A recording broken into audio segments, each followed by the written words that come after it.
Olá a todos, eu sou Ramon de Souza, coordenador de conteúdo do movimento Cybertech Brasil, e esse é o nosso quadro Resumo Semanal, onde apresentamos as principais notícias que abalaram o mercado de segurança cibernética ao longo da semana.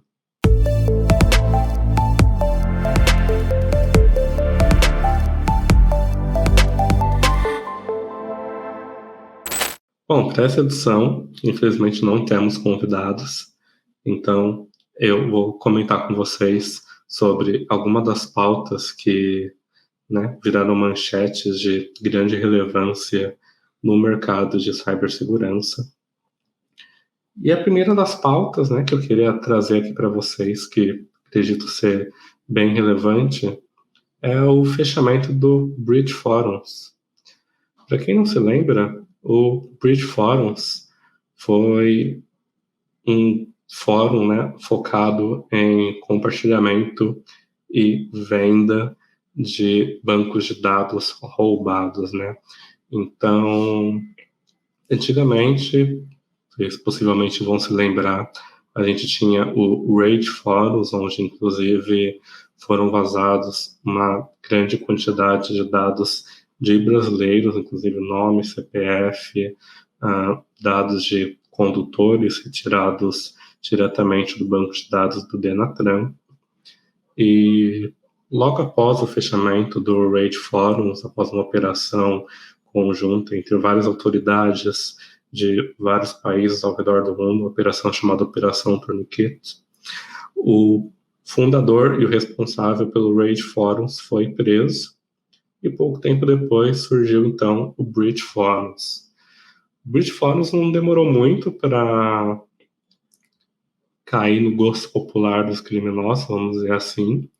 Acho que o primeiro grande incidente que a gente teve foi quando um cybercriminoso afirmou ter roubado dados de mais de 1 bilhão de pessoas na China, Então ele estava vendendo esses dados, total de 23 terabytes de dados, ele estava vendendo por 10 bitcoins. E logo em seguida, o fórum ganhou notoriedade, sendo administrado por um usuário chamado Pompompurin, nome inspirado no personagem do universo Hello Kitty, da japonesa Sanrio. E, inclusive, eu cheguei a entrevistar esse cybercriminoso chamado Pompompurin. Entrevistei ele lá por volta de agosto de 2022, e ele foi bem aberto comigo. Ele comentou sobre o porquê dessa criação do Bridge Forums. Ele disse que queria novamente reunir a comunidade de cybercriminosos, queria criar um novo point, um novo palco para que ocorressem essas transações de venda e compra de dados vazados. Não só dados vazados, mas no Bridge Forums também eram compartilhadas muitas ferramentas para elaboração de fraudes, incluindo telas falsas, e-mails de phishing prontos, e até alguns malwares e ransomwares como serviço, E lá atrás, quando eu entrevistei o Pompurin, ele disse que sentia falta do Rage Forums e que ele havia construído o Bridge Forums de uma forma que, caso ele fosse preso algum dia, qualquer outra pessoa ali da gerência do site, do fórum, conseguiria colocar ele no ar novamente em poucos dias.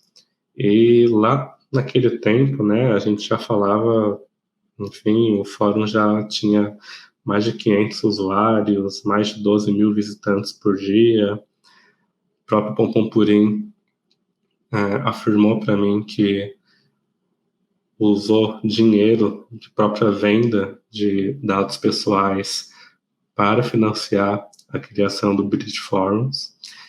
E assim prosseguiu, durante algum tempo, Até que nessa última semana, em Nova York, a polícia anunciou a detenção de Pompom Purim, né? Então, no caso, o nome real dele é Conor Brian Fitzpatrick, né? Ele já está em custódia das autoridades dos Estados Unidos. Ele assumiu, né, ser o responsável, o dono pelo fórum. E logo em seguida, um administrador, né, que era o segundo em comando, vamos dizer assim, que responde pelo apelido de Baphomet, a priori ele acalmou, né, os usuários do fórum, mas logo em seguida, no dia 21 de março agora, ele anunciou o fechamento do Bridge Forums, enfatizando que não era seguro nem para eles, né, a administração, e nem para os próprios usuários.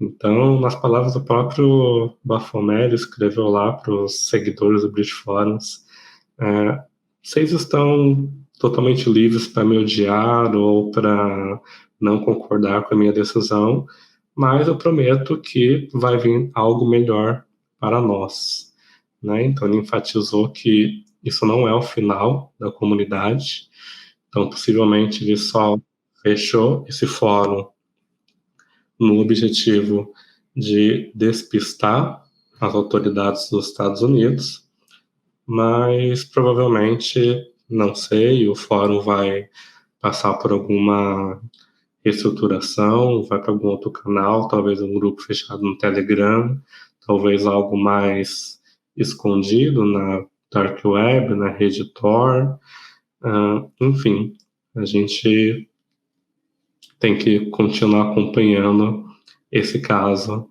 para entender o que vai acontecer, né?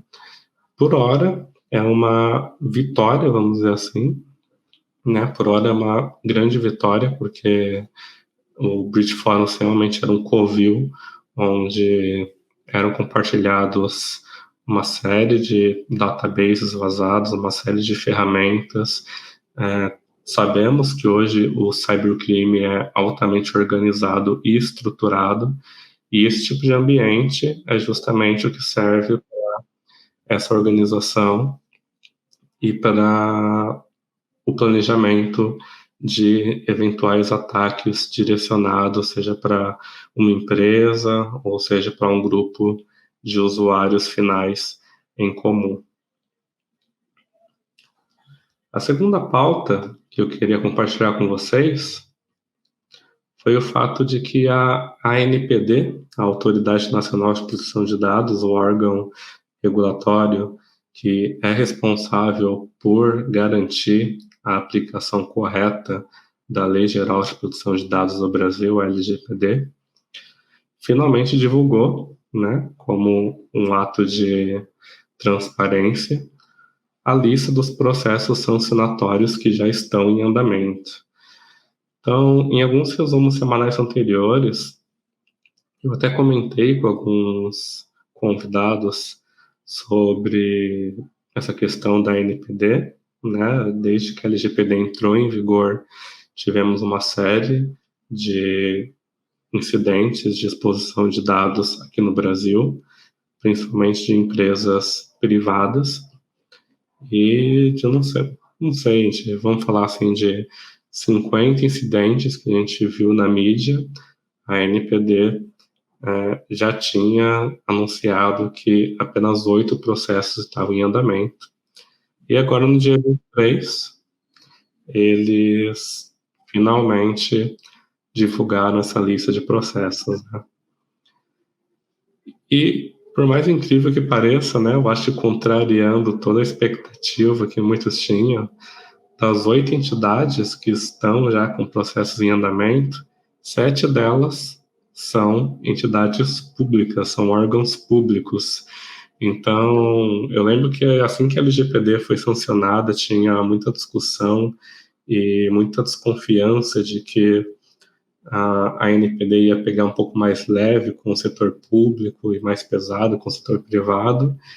E essa lista preliminar mostra que não, que talvez estivéssemos errados.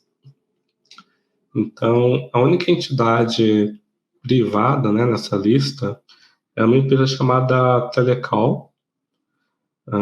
Eu fiz algumas pesquisas e aparentemente ela não existe mais. Aparentemente era uma empresa especializada em marketing direcionado de cunho político, né? Mala direta, envio de SMS, campanhas de WhatsApp, até de ligação. E o processo foi instaurado no intuito, que de acordo com a própria ANPD, de investigar a ausência de comprovação de hipótese legal, a ausência de registro de operações, não envio de relatório de impacto de proteção de dados, a ausência de encarregados de dados pessoais e não atendimento à requisição da ANPD. Esse processo foi instaurado no dia 10 de março, agora, 10/3. E fora a Telecal, que é a única empresa privada da lista, a gente tem aqui 2 processos do Ministério da Saúde, né? E a ANPD não entra em detalhes, mas podemos imaginar que esses processos são relacionados com o incidente que o Ministério da Saúde teve com o Lapsus Group, onde, enfim, conseguiram comprometer o Conecta SUS, aplicativo do SUS, que inclusive estava sendo usado para gerenciar e para emitir certificados de vacinação contra o novo coronavírus. Também temos o Instituto de Pesquisa Jardim Botânico do Rio de Janeiro, a Secretaria de Educação do Distrito Federal, a Secretaria de Estado de Saúde de Santa Catarina, o Instituto de Assistência ao Servidor Público Estadual de São Paulo e a Secretaria de Desenvolvimento Social, Criança e Juventude de Pernambuco. E o mais engraçado dessa lista, né, o mais curioso e mais me chamou a atenção é que, embora o intuito dos processos seja um pouco diferente para cada órgão, no geral, todos eles têm como um dos objetivos investigar a falta de um encarregado de dados, né? Então, todos eles, em todos esses casos, esses órgãos e essa empresa não tinham um DPO, um Data Protection Officer, responsável por supervisionar, né, todo o processo de mapeamento, de tratamento de dados e fazer ponte com as autoridades competentes.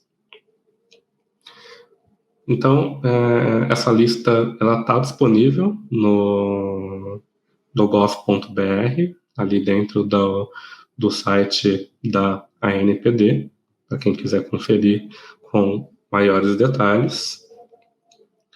E vamos continuar acompanhando para entender, né, qual que vai ser o desfecho desses processos, né?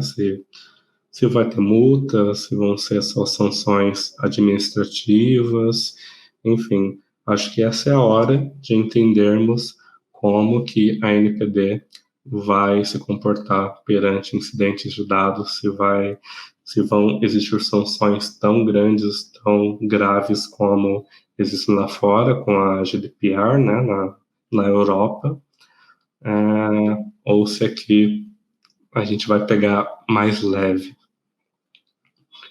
Pessoal, essas foram as pautas da semana. Espero que tenham gostado.